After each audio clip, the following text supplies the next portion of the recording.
Besti. Besti. Mantap. Gimana nih penampilan gue hari ini? Keren gak? Lanyapnya lepas dulu kali. Oh iya, tapi emang sengaja sih ini supaya kayak mbak-mbak yang kerja di kantoran itu loh. Biar kayak wanita karir gitu loh, ngerti gak sih? Nah, lanyard ini tuh gue suka banget karena gak biasa nih lanyardnya. Karena ada ini nih, ada anyamannya. Ini mereknya Du Anyam. Du Anyam ini tuh produk dari NTT dan store-nya tuh keren banget. Karena dianyam langsung sama mama-mama yang ada di NTT. Bener gak Kak Hana? Betul sekali. Nah Besti, di episode kedua ini gue bakal ngobrol sama Kak Hana Keraf. Yes. Co-founder dari Du Anyam. Apa kabar Kak Hana? Baik, thank you udah diundang ke Insting, betul. Kak, Du Anyam udah 10 tahun nih. Next mau ngapain lagi nih? Benar ya, tahun ini tuh kita udah 10 tahun. Nggak nyangka sih sebenarnya karena pertama kali mulai tuh berasanya baru kemarin.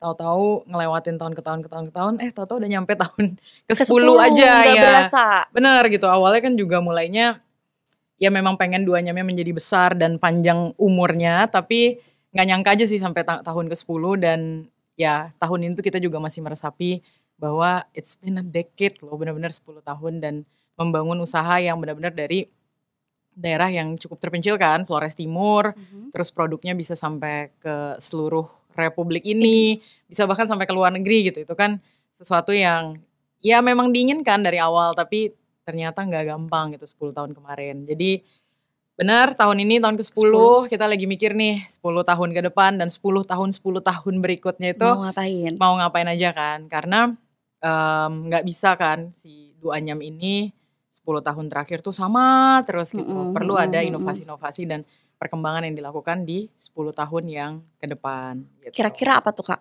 Ngapain tuh Kak? Boleh di-spill nggak? Macam-macam sih gitu. Du Anyam sendiri sebagai perusahaan yang fokusnya pada produksi produk-produk anyaman, kita masih banyak berusaha inovasi itu gimana menghadapi tantangan produksi berbasis komunitas. Produksi berbasis komunitas. Betul.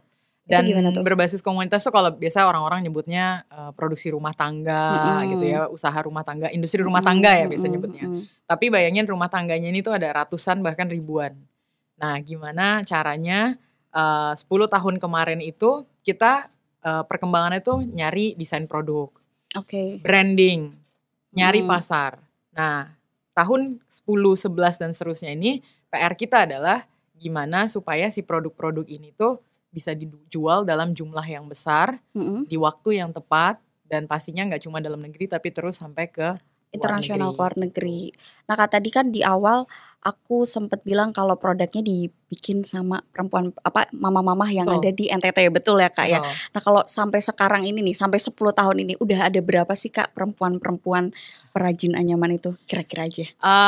Kurang lebih ya, kalau yang sudah dilatih itu sekitar 1.400. 1.400 betul, dilatih. Tapi kalau yang pastinya berproduksi secara kontinu itu ya mungkin sekitar 500 sampai 900 lah, itu yang konsisten produksi secara kontinu. Karena biasanya dari 1.400 dari yang kita latih, nggak semua langsung kemudian akan bisa konsisten produksi. Mereka pasti punya alasan-alasan tersendiri lah gitu. Atau kualitas produknya nggak sesuai yang diminta oleh Du Anyam, dan Du Anyam mintanya tuh biasanya kualitasnya cukup tinggi kan. Jadi nggak supaya bisa ekspor ya Kak ya. Betul, dan sesuai dengan brandnya Du Anyam sendiri, konsisten terhadap kualitas. Kita nggak mau brand Du Anyam itu representasinya adalah kualitas yang naik turun. Enggak, saya mau produk yang dibeli 5 tahun yang lalu dengan produk yang akan dibeli 20 tahun lagi, produknya Du Anyam itu kualitasnya tetap konsisten.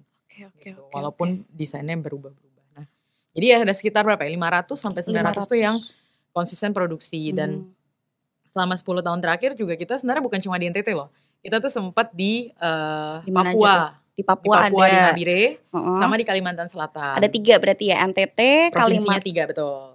NTT, Kalimantan Selatan, dan Papua. Papua, betul. Itu 500 sampai 900 itu tadi ada di 3 provinsi itu ya? Mayoritas sih di NTT NTT. ya gitu. Kalau misalnya yang di Papua sebenarnya di Nabire itu cukup menarik sih gitu. Kita sempat di sana kurang lebih sekitar 3 tahun dan komunitas perajin yang kita pilih tuh memang benar-benar terpencil. Jadi bayangin ibu kota kabupaten sekarang sudah provinsi ya, Papua Tengah kalau nggak salah ya Nabire itu.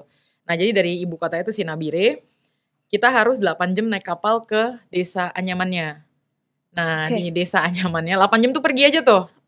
1 kali jalan? Betul. Oke. Jadi kalau PP 16. Tapi kapalnya oke kan? Oke itu relatif. Oke. Aman gitu ya? Ya aman lah, masih ada kan sampai sekarang. Iya. Tapi desanya itu benar-benar sinyal telepon pun nggak ada. Bukan sinyal internet ya, sinyal telepon tuh nggak ada. Seterpencil itu ya? Seterpencil itu. Jadi kalau misalnya kita mau bikin produksi, tebak pakai apa? Produksi, kalau mau produksi. Kalau kita mau pesen ke ibu-ibu, tanpa sinyal telepon, tanpa sinyal internet, kita pakai apa? Pakai surat.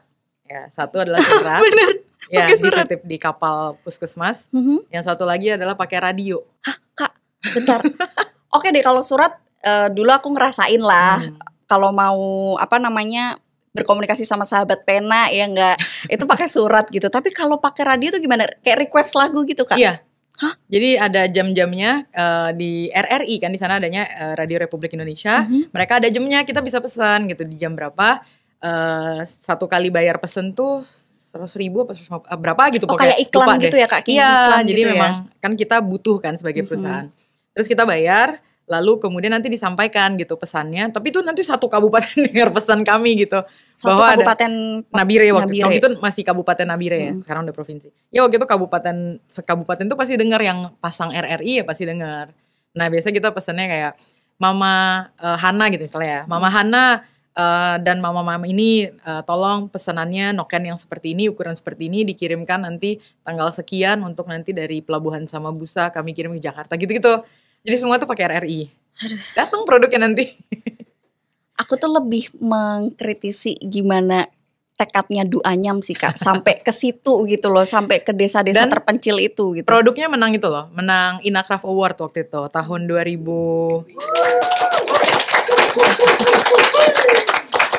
Seru ya, studionya rame.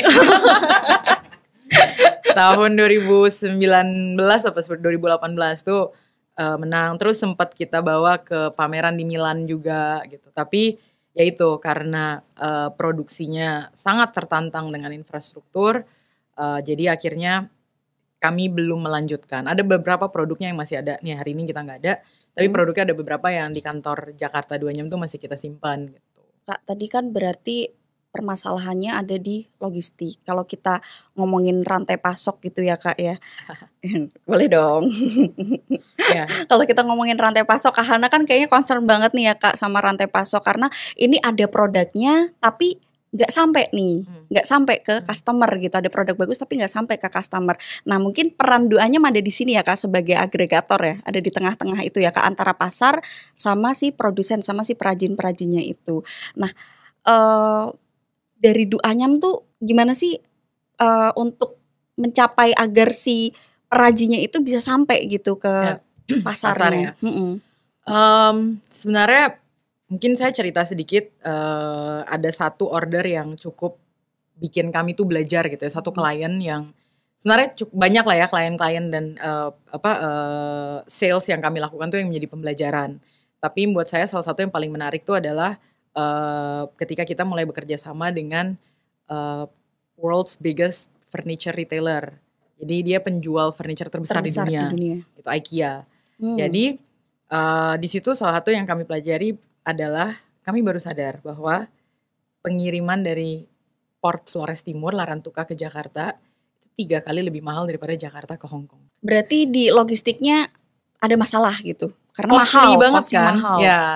Jadi ya memang mau nggak mau yang perlu kami lakukan kan adalah figure out nih masalahnya supaya harga ini tuh nggak jadi tadi 3 kali lipat. Apa yang mesti dilakukan gitu. Dan ini kan nggak mungkin jadi masalah yang di solve oleh ibu-ibu kan. Ibu-ibu kan taunya produksi aja. Betul, karena beban hidup mereka banyak loh. mereka ada adat, ada agama gitu ya. Untuk desa yang non muslim ya ada gereja, untuk desa yang muslim ya ada kegiatan pengajian dan seterusnya. Ngurus anak, ngurus suami, ngurus ternak, ngurus kebun dan semuanya gitu. Jadi mereka tuh benar-benar yang spare waktu yang mereka miliki itu nganyam. Nganyam pun ya dilakukan juga sambil misalnya nonton mereka hobi banget nonton sinetron sambil nganyam. Sudah beralih ke drama Korea sekarang ya. Udah lebih maju. Benar. Kita kadang suka bercanda kalau misalnya dramanya lagi intens gitu, anyamannya jadi makin padat gitu. Jadi mengikuti alur cerita drakornya gitu anyamannya. Nah jadi mereka biasanya nyuri-nyuri nganyam tuh ya justru di waktu-waktu senggang gitu. Makanya memang Duanyam tidak pernah menawarkan anyaman menjadi pendapatan utama perempuan. Anyaman akan selalu menjadi alternative employment, pendapatan tambahan buat perempuan gitu. Jadi mereka tetap bisa mengerjakan pekerjaan utama, tapi ya sampingannya itu adalah dengan ada extra additional dari menganyam. Aku baru tahu, aku pikir dijadiin satu gitu mereka pada nganyam, ternyata enggak ya. Enggak, ada yang di rumah-rumah. Nah dari situ tidak mungkin dong ibu-ibu ini kemudian kita minta untuk mencari solusi untuk logistik, mencari solusi untuk akses pasar, permodalan dan seterusnya. Disitulah kemudian fungsi dari Duanyam itu masuk. Kami tidak hanya menyelesaikan solusi tentang logistik, tapi juga isu pasarnya mau kemana, desain produknya, inventorinya mau seperti apa, mencari bahan baku tuh kami sediakan juga. Jadi ada ibu-ibu yang tidak punya akses ke bahan baku, kami yang carikan dan kami distribusikan ke rumah masing-masing. Gitu. Termasuk pelatihan juga ya Kak? Betul, sampai ke pelatihan. Jadi semua end to end tuh kami yang provide. Duanyam tuh nggak bisa nganyam produk, bisanya nganyam kata-kata. Nganyam kata-kata, membuat narasi. Betul. Nah, dari situ order yang cukup besar ini dan memang akan ke global juga, itu yang bikin kami kemudian belajar gimana ya kita harus figure out nih caranya supaya ongkos kirim tadi kemudian bisa jadi menurun gitu. Dan through time ya beberapa hal yang kemudian saya juga pelajari gitu, bahwa satu ya antara kita mendekatkan pasar produksi ke pasar sehingga logistik lebih murah, artinya pasar harus available di dekat UMKM, dan kita tahu Indonesia dengan negara kepulauan terbesar di dunia itu tantangan tersendiri gitu. Orang NTT mau jualan ke Jakarta, jualan retail gitu ya, harga anyamannya 35.000, ongkos kirimnya 58.000. Malah mahal ya, mendingan kita di Jakarta beli yang lain kan. Nah, bayangkan kalau logistik ini nggak ada, artinya kan mereka tetap bisa jualan di lokal. Atau yang kedua bisa juga dengan meningkatkan produksinya dulu. Jadi teman-teman UKM di daerah-daerah yang misalnya di luar Pulau Jawa yang logistiknya lebih mahal, ya mereka pelan-pelan nih dinaikkan produksinya, naikkan produksi. Jadi muncul ketemu economic of scale-nya. Sehingga ketika produksinya banyak, ya variabel logistiknya pembaginya jadi lebih banyak kan. Jadi ngirimnya langsung banyak gitu ya. Tuh. Untuk mengatasi masalah logistik tadi. Karena kalau untuk ngedeketin pasar kayaknya enggak, karena jauh tidak mustahil, tidak mustahil. Hanya belum terjadi. Betul. Oke. Lalu yang terakhir ya of course dibutuhkan juga adalah teknologi. Apa aja yang dilakuin sama Duanyam Kak untuk pelatihan itu tadi, aku penasaran. Nah kalau Duanyam sendiri sih sebenarnya kita kan memang fokusnya hanya di anyaman. Dan di tahun 2020 dengan adanya pandemi itu sebenarnya kita dipaksa nih untuk beradaptasi kan. Dan melihat orang lagi berusaha bertahan hidup, siapa sih yang pengen beli anyaman? Gak ada kan. Jadi kan memang drop banget tuh ordernya di Duanyam. Sehingga kita di push untuk gimana caranya bisa beradaptasi bisnis modelnya. Sehingga 2021 kami membentuk yang namanya Krealogi. Jadi Krealogi itu adalah anak perusahaannya Duanyam, arm bisnisnya Duanyam, di mana kita memberikan kita menjadi enabler dan menginkubasi teman-teman UKM yang memang persona dan profilingnya kurang lebih seperti Duanyam tapi di skala yang lebih kecil. Dan itu memperluas jangkauan dari Duanyam sendiri ya Kak. Betul. Karena kan tadi dari NTT terus habis itu ke 3 provinsi, dua provinsi lain, berarti ada 3 provinsi. Terus dengan adanya Krealogi, sekarang udah 200 banyak. Kabupaten kota dengan 200 Krealogi. Kabupaten kota di seluruh Indonesia. Berawal dari 1 ya Kak ya, jadi 200. Betul, dan lewat Krealogi kami jadi bisa bekerja dengan UKM-UKM yang lain. Tapi apa yang ditawarkan Krealogi sebenarnya adalah tadi sistem yang dimiliki oleh Duanyam. Tadi kan ditanya, apa yang dilakukan Duanyam? Emangnya cuma pelatihan? Enggak. Walaupun kita memberikan desain produk untuk pelatihan, mereka membentuk produknya itu jadi lebih rapi gitu ya. Jadi sesuai warnanya, sesuai ukurannya gitu. Itu pelatihan kita biasanya isinya itu lebih ke meningkatkan kualitas dan memperkenalkan desain produk yang baru misalnya. Nah di luar itu yang dilakukan oleh Duanyam adalah membangun sistem rantai pasok untuk bisnis-bisnis yang berbasis komunitas dan ada di daerah yang cukup terpencil. Yaitu pencatatan. Kenapa? Kita mau mulai usaha dari ultra mikro, kecil, mau menengah. Sebenarnya yang penting tuh pencatatan gitu. Kita bisa ngambil keputusan mau modal berapa. Kita taunya berapa kan dari hasil mencatat kan. Kita produksinya berapa banyak, butuh pegawainya berapa banyak, ngelihat di masa lalu udah pernah produksi keranjang ini butuh berapa banyak ibu-ibu sih, bahan bakunya berapa banyak, harga bahan bakunya berapa. Terus kalau diproduksi terus kita bisa lihat, oh ternyata grade yang saya bisa bikin di grade ini. Kalau saya mau memperbanyak nggak bisa nih di grade A. Kebanyakan ibu-ibu saya kalau lihat dari history catatan cuma bisanya B. Jadi yang ada grade-nya gitu? Ada berapa grade Kak? 3. Ada 3 grade? ABC. Betul. Jadi itu penentuannya gimana? Macam-macam sih. Ada melibatkan masukan dari pembeli, ada melibatkan kemampuan dari ibu-ibu juga. Jadi di tengah-tengah. Duanyam hanya merangkum dan mentabulasinya menjadi sebuah standar gitu. Nah jadi ibu-ibu kalau dari C, mereka akan tanda kutip mendapat hukumannya adalah produknya belum dibeli, tapi mereka mendapat pelatihan. Supaya dari C mereka bisa ke B, dari B ke A, dan itu dapat benefit-benefitnya pasti. Lalu di A, mereka bahkan kalau bisa stay grade-nya A terus, ya tentu dapat reward. Apa tuh rewardnya? Macam-macam. Ya di luar dibayar ya. Di luar dibayar tuh ada misalnya diperhitungkan untuk bisa dapat beasiswa, dapat kesempatan menjadi pelatih, dibayar, jadi trainer. Ada yang kayak misalnya dinas mana gitu dari Sorong minta pelatihan tahun lalu. Yang kita kirim ibu-ibu penganyam kita gitu.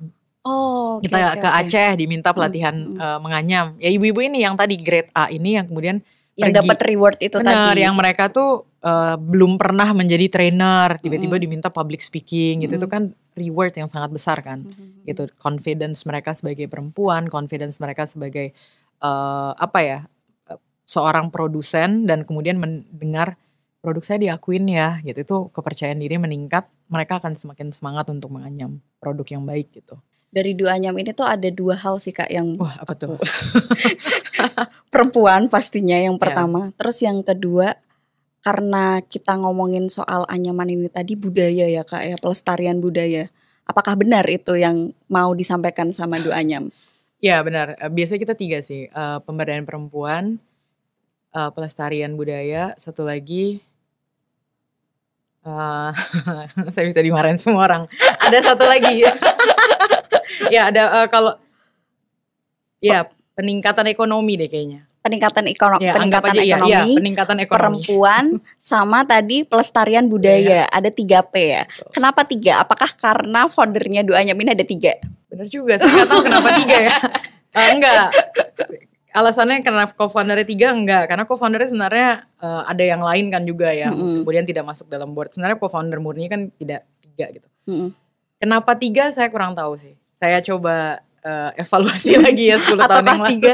Ataukah 3 angka keberuntungan? Bisa jadi.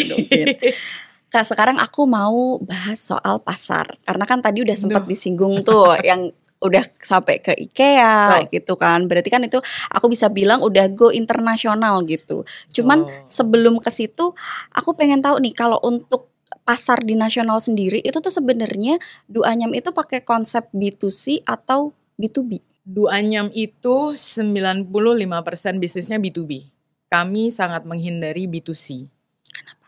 Karena ibu-ibu di belakang Duanyam itu banyak. Kalau kami jualannya satu, kami tidak bisa menghidupi begitu banyak ibu-ibu di belakang kami. Jadi kami selalu memilihnya adalah order-order yang besar supaya produknya terus terserap dan dalam waktu yang cepat dan ibu-ibu bisa terus dapat uang yang banyak kan. Oke. Apakah logistik juga berpengaruh itu Kak? Makanya B2B. Logistiknya kan mahal tadi. Ya of course ya. Semua yang dibikin dalam jumlah besar sebenarnya kalau di supply chain kan harusnya jadi lebih efisien ya. Economic of scale-nya kan masuk kan. Jadi pengiriman lebih murah, cost of production-nya juga jadi lebih murah gitu ya. Tapi buat kami the ultimate reason adalah tadi ya. Karena memang memulainya dengan ibu-ibu yang cukup banyak. Dan memang pilihan gitu. Tidak pernah dari awal kami memulai Duanyam itu 10.000 aja ya gitu, atau 20.000 aja tuh tidak terpikir ke arah sana. Memang di bayangan kami adalah isu perempuan dan ekonomi itu dihadapi cukup banyak perempuan, sehingga ketika kami ngambil 500.000 atau 1.500 pun itu sebenarnya percentage yang sangat kecil. Apalagi kalau kami hanya ambil 20 atau 10. Makanya Gitu. kenapa memilihnya untuk B2B, karena Betul, memilihnya B2B. perempuannya orang di belakang Dua Anyam ini banyak gitu Betul. ya Kak ya. Nah di luar itu Pemberdayaan juga perempuan. kalau B2C kan tahu ya teman-teman yang punya bisnis B2C retail di luar sana kan juga tahu retail is about detail, selalu harus bersaing, desain produknya harus cepat, harus paham tren, endorse. Game bisnisnya tuh menurut kami lebih menantang sih kalau B2C. Kak, tadi kan nasional udah nih aku bahas. Terus internasional selain ke IKEA yang tadi disebutin, kemana lagi Kak? Udah diekspor kemana aja? Sebenarnya kalau ekspor dalam jumlah yang tidak terlalu besar, itu udah beberapa negara sih. Kayaknya ada 6 atau 8. Saya banyak, ini ya memori saya sangat singkat jadi saya banyak lupanya. 6 atau 8, tapi salah satu yang cukup banyak itu adalah Amerika sebelum ini gitu. Jadi kita ekspor dan itu buyernya sampai datang tuh ke Flores Timur ngecek, dan biasalah ya due diligence gitu. Siapa sih duanya, bener gak nih ibu-ibu yang bikin dan seterusnya gitu. Oke. Nah baru kemudian di tahun 2000 berapa ya, 18 apa 17 atau 18 kami ikut Inacraft, pameran kerajinan tangan gitu ya. Kami ikut Inacraft dan ketemulah beberapa potential buyer, dan salah satunya sebenarnya waktu itu adalah IKEA juga. Nah tapi di tahun 2017-2018 tuh kapasitas produksi kami masih rendah dan udah diminta dalam jumlah yang banyak. Mungkin gak nih Dua Anyam supply gitu. Challenge banget dong itu. Banget. Nah ini kayaknya 2017 deh. 2017 gitu. Akhirnya ya mau tidak mau kami tolak karena gak berani dong. Kami sadar diri gitu, kapasitas produksi kami belum di sana. Akhirnya 2017 akhir itu udah mulai ada gaung-gaung tentang Asian Games. Oh iya. Ya, Asian Games itu adalah, buat pendengar yang mungkin belum familiar, fakta menarik adalah Asian Games itu event olahraga kedua terbesar di dunia setelah Olimpiade. Jadi Asian Games itu besar gitu. Sangat besar. Sangat besar sekali. Nah, jadi di 2017 akhir partnerku Melia yang direktur pemasaran waktu itu, dia emang tertarik gitu untuk kemudian menantang dirinya dia dan kami semua untuk bisa menjadi souvenir salah satu event internasional. Oke. Aku pernah denger ini nih. Ada beritanya juga nih, Dua Anyam jadi salah satu produk merchandise Asian Games 2018. Nah, selain itu juga katanya jadi souvenir di acara G20 kemarin ya, tahun 2022.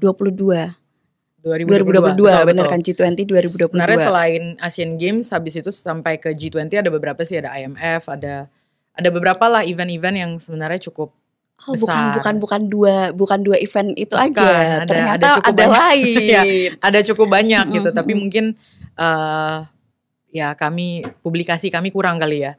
Jadi sebenarnya cukup banyak event-event skala internasional yang kami terlibat jadi souvenirnya. Namun, ini saya cerita dikit ya. Yang Asian Games ini menarik banget sebenarnya. Karena di saat itu kapasitas produksi kami itu bahkan 1.000 per bulan pun ngos-ngosan. 1.000 produk per bulan, bayangkan. Jadi kecil gitu sebenarnya. Ya, oke, kecil dan besar itu relatif, tapi buat kami saat itu 1.000 itu masih kurang. Nah di 2017 Desember itu yang kemudian partner saya ini tertarik gitu, kayak gimana masuk ke event internasional dengan konsekuensinya gitu. Artinya kami tiba-tiba ditantang dalam sekali produksi ya kurang lebih bisa sekitar 17.000 atau 18.000 gitu. Naiknya kan luar biasa besar ya. 17 kali ya berarti. Ya kurang lebih, dan dalam waktu yang sangat singkat gitu. Ya, dan itu buat kami ya challenge salah satu poin yang menentukan Dua Anyam sampai hari ini. Kalau waktu itu kami tidak berhasil ya mungkin tidak sampai hari ini. Ya gitu, kami tidak akan pernah push diri kami untuk bisa sampai sebesar ini. Jadi akhirnya dicoba Asian Games itu dan ternyata berhasil gitu sampai 17.000, 18.000, dan sebenarnya not only kami adalah official merchandise, kami adalah satu-satunya yang UKM kerajinan tangan yang merupakan official merchandise sebenarnya. Yang ada di Asian Games. Asian Games. Satu-satunya. Ya, UKM kerajinan tangan kria yang ada Menjadi di official merchandise merchandise di Asian Games Games tahun 2018.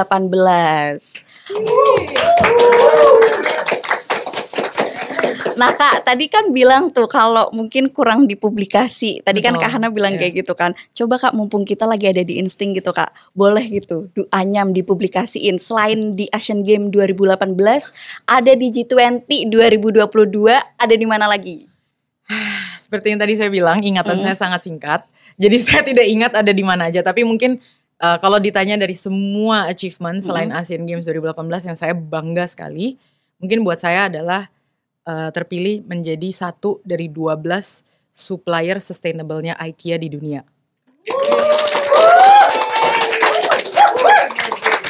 Ya, Dan sampai sekarang masih jadi suppliernya IKEA ya? masih. Masih dengan tantangan yang kami hadapi di Indonesia Timur ya, masih. Oke Kak. Kak, tadi kan udah bisa masuk ke event-event internasional gitu ya si Du Anyam. Nah, aku nih kalau misalkan punya usaha yang serupa atau mungkin craft-craft yang lain gitu Kak. Aku tuh juga pengen gitu jadi official merchandise-nya di acara-acara itu. Nah, gimana sih Kak caranya bisa Du Anyam itu bisa dipercaya sama pemerintah loh Kak untuk jadi official merchandise-nya acara-acara internasional itu tadi. Gimana Kak caranya Kak? Caranya satu, nggak tahu malu. Kenapa nggak tahu malu? Yang kedua konsisten. Saya jawab yang pertama dulu, yang nggak tahu malu. Bener-bener true story. Partner saya ini sebenarnya mau ke JCC waktu 2017 itu.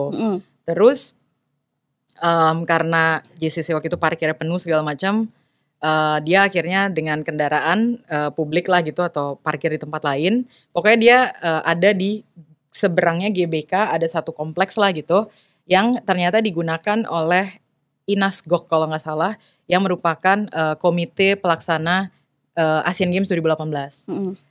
Kalau nggak salah ya namanya INASGOK. Nah terus terus habis itu dia penasaran, intrik gitu, ke trigger, nanya lah waktu itu hari Minggu. Dia nanya sama Satpam, ini kantor apa sih gitu. Oh kami yang ngurus Asian Games gitu. Oh gitu. Kalau saya pengen jadi official merchandise-nya caranya gimana? Tuh gak tahu malu kan udah datang ke Satpam. Hari Minggu ya? Sepi dong berarti? Sepi, tapi sebenarnya acaranya ada di JCC yang dia mau datang. Nah terus dibilang oh datang aja hari Senin, bener di sini tapi datang hari Senin aja gitu. Datanglah dia besoknya, untung Satpamnya sama. Jadi masih kata, iya bu gitu. Iya bu masuk aja ke dalam tanya gitu. Jadi dia nanya, dibilang disuruh ke lantai berapa gitu. Sampai di lantai berapa, dia ternyata lantainya salah, bukan di situ. Jadi dia mau rencananya turun lagi ke resepsionis. Sampai di lift, masuk ke dalam lift. Ketemulah satu ibu-ibu yang terlihat kayaknya beliau ini decision maker nih. Gitu. Tidak perlu saya sebutkan ciri-ciri seorang decision maker, tapi ada lah gitu ya. Kelihatan gitu dari looknya ya. Ya. Terus sama dia, oke, elevator pitch. Elevator pitch kan berapa? 15 detik, 10 detik, 20 detik kan? Ya udah elevator pitch lah. Bu, saya Melia dari Du Anyam, saya ingin menjadi official merchandise-nya Asian Games. Saya harus kemana gitu, bagaimana caranya? Oh, saya lagi mau pergi tender vendor-vendor untuk menjadi official merchandise. Dan dari situ dia ikut prosesnya, tahapan-tahapan administrasi dan kemudian kami jadi official merchandise. Jadi benar-benar bukan koneksi, sengaja, ya? Bukan kami ikut berita gitu ya, open tender gitu, bukan. Benar-benar jemput bola, datang ke kantornya INASGOK, nanya, kemudian go through ya, nanya sama orang-orang di situ gimana caranya dan kemudian diarahkan gitu. Oke, itu kan tadi berarti dari nggak sengaja gitu ya. Betul. Itu di tahun 2000. Artinya itu kan nggak, yang tadi poin 1, nggak tahu malu. Yang keduanya adalah udah ada berhasil nih nggak tahu malunya, harus konsisten terhadap itu. Karena waktu yang Asian Games 2018 itu publikasinya besar sekali buat kami. Karena menjadi salah satu percontohan dampak ekonomi sebuah kegiatan olahraga internasional terhadap perekonomian Indonesia, terutama UKM. Kami itu bahkan sampai teman-teman Bappenas datang ke Flores Timur untuk melakukan studi terhadap dampak ekonomi yang terjadi gitu. Jadi benar-benar cukup signifikan lah Asian Games itu dalam historinya Du Anyam. Nah dari situ PR kami adalah harus konsisten. Bagaimana supaya usaha besar ini berikutnya tuh gak perlu mulai lagi dari nol. Tapi ya kita pertahankan. dari ceritanya kita pertahankan, kualitasnya. Jadi selalu yang kita bilang adalah kualitas harus konsisten. Ketika diminta kuantitasnya sesuai, harus konsisten juga. Lalu kemudian komunikasi dan yang pasti on time delivery. Gitu. Jadi ini semua harus konsisten karena sekalinya berubah, kepercayaan orang akan nama Duanyam itu akan berubah gitu. Nah di luar ini ya of course pasti juga integritas yang dimiliki. Tidak tahu malu dan konsisten. Mungkin kalau misalkan Ini praktek lebih ke berani kali ya. Betul, Kalau yang pertama itu betul, bukan betul. nggak tahu malu tapi berani gitu. Berani untuk mulai dulu, nggak malu-malu untuk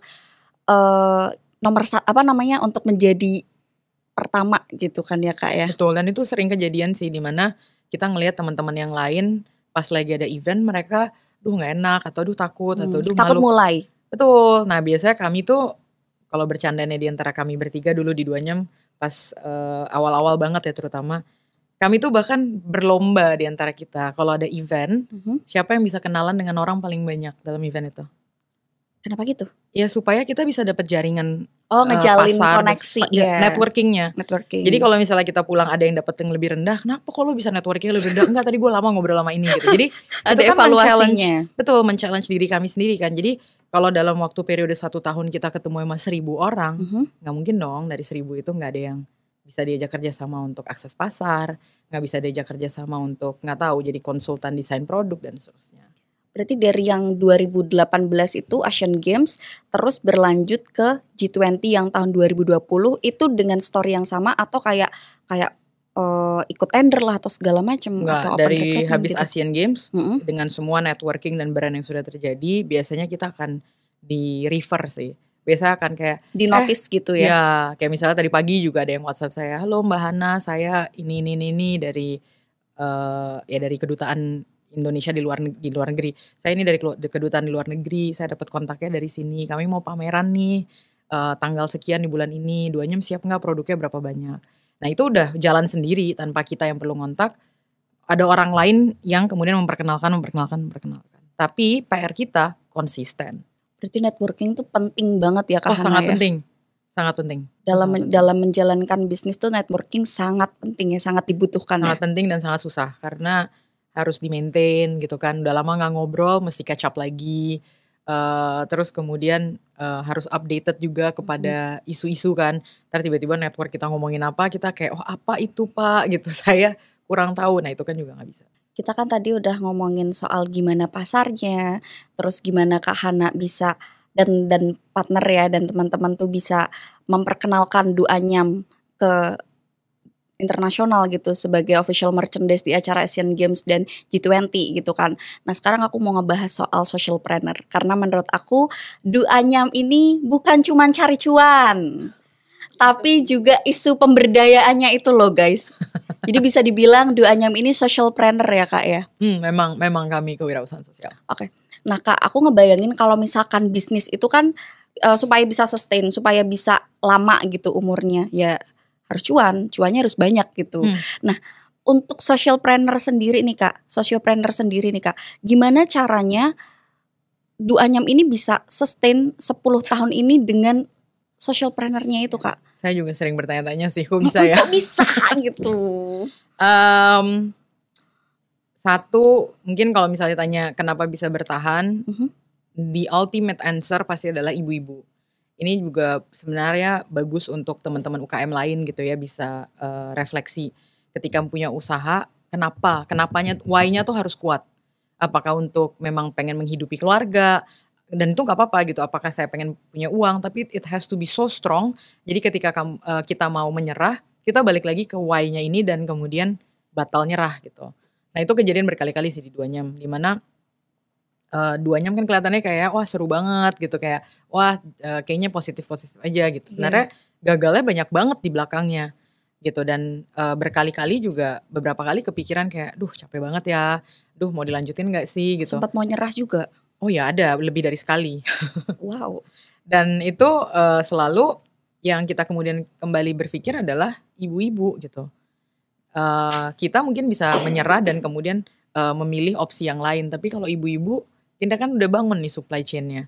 Kan harus tetap di maintain dan tetap harus dikembangkan dong. Karena kan mereka udah ya in a way sebagian dari pendapatan hidup mereka kan udah dari produk-produk anyaman yang didistribusikan oleh duanya. Kenapa sih Kak sampai sekena itu Kak sama ibu-ibu tadi Kak?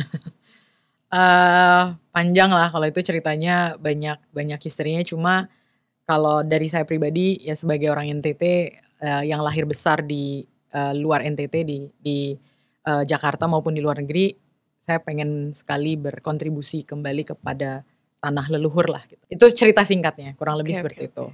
Jadi dari awal sebelum memulai Duanyam pun juga saya milih untuk pulang kuliah dari luar itu kerja di NTT. Jadi NTT itu selalu punya special place lah buat saya. Nah dari situ kemudian kita memulai Duanyam, dan pengennya Duanyam juga bukan cuma di NTT tapi di daerah-daerah yang lain gitu sih. Tapi kalau ditanya lagi balik gimana caranya bisa bertahan 10 tahun, ya memang si why-nya ibu-ibu.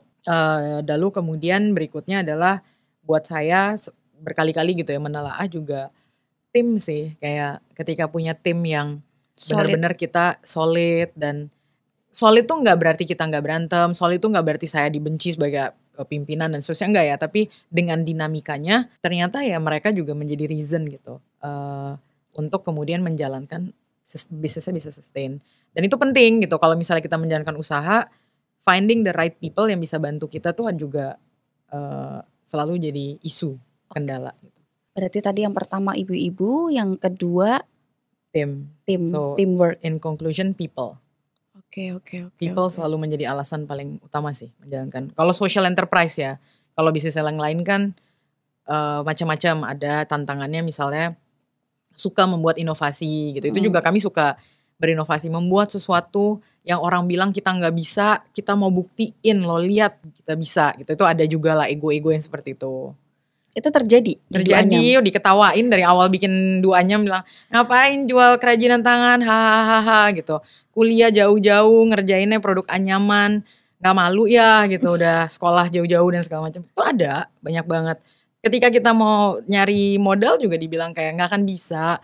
Ya kita sih mau bantu, tapi nggak akan bisa lah, modalnya nggak bisnisnya nggak scalable, kurang besar untuk bisa dikembangkan dan seterusnya. Jadi ternyata tantangannya di situ tuh ada banget ya pas pertama kali Kak Hana memutuskan buat mau bikin Duanyam gitu ya Kak. Tapi pas pertama kali ya Kak, aku denger namanya Kak Hana. Namanya kan Hana Keraf ya Kak.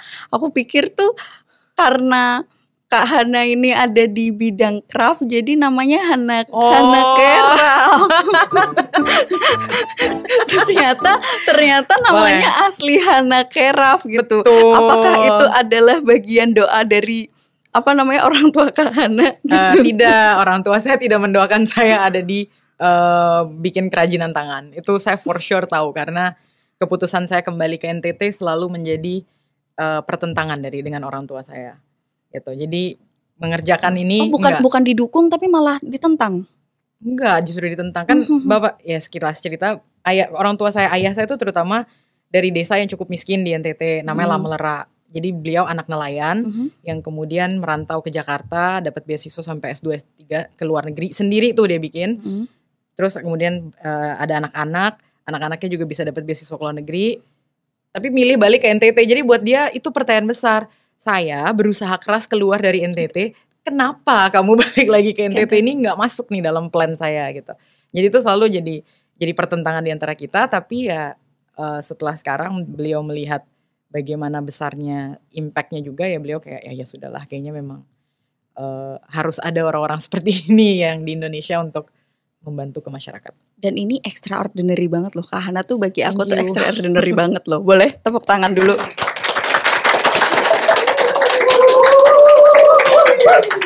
Karena gini Kak, bagi aku nih Kak, perempuan gitu sekarang ya bisa kerja, bisa berkarir aja tuh udah oke banget gitu. Berkarir yang pada sebagaimana mestinya gitu ya, lulus kuliah terus habis itu kerja gitu, tapi tidak mencari hal lain, hal baru gitu. Sedangkan Kak Hana ini tuh berani untuk cari jalannya sendiri dan bahkan memberdayakan perempuan-perempuan lain gitu. Jadi woman support woman gitu. Sampai pada akhirnya di tahun 2018 Kak Hana dan teman-teman dapat penghargaan Women of the Year 2018.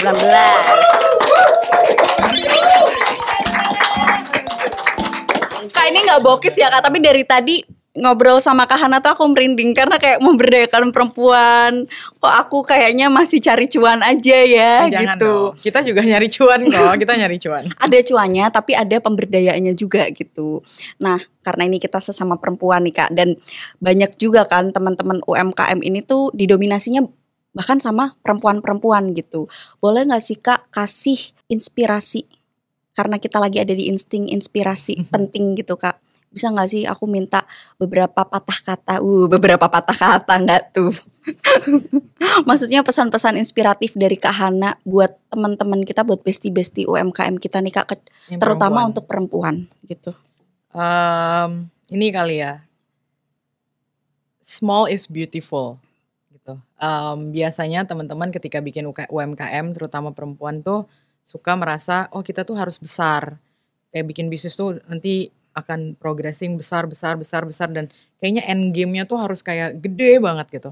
Tapi sebenarnya nggak juga gitu. Kalau misalnya kita ternyata bisanya di skala yang kecil, mikro, ultra mikro, sedang, menengah itu nggak apa-apa gitu. Karena sebenarnya nggak ada orang lain yang memaksa kita untuk pengen menjadi besar. Jadi at the right size dengan kemampuan yang kita miliki itu juga nggak apa-apa. Yang penting kita memiliki support system yang cukup untuk kemudian membantu kita membangun usaha tersebut. Makanya 2Nyam sendiri juga, itu tadi closing statement-nya ya. Ini ada penjelasannya. Jadi penjelasan terhadap closing statement. Sebenarnya 2Nyam sendiri juga dari awal kita berdiri, so many women leaders yang membantu 2Nyam menjadi, kami bertiga terutama, ada sampai di hari ini.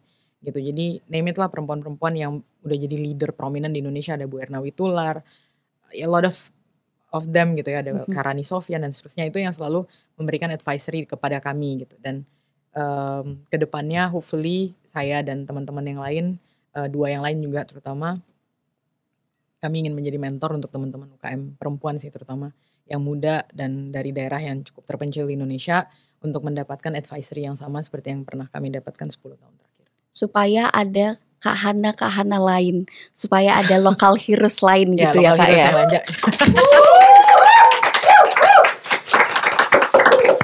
Karena bisa dibayangkan gitu, tadi udah beberapa ribu pemberdayaan perempuan gitu yang dilakukan Kak Hana dan tim. Kalau ada Hana yang lain kan berarti semakin banyak juga ya Kak perempuan-perempuan yang bisa diberdayakan gitu ya Kak ya.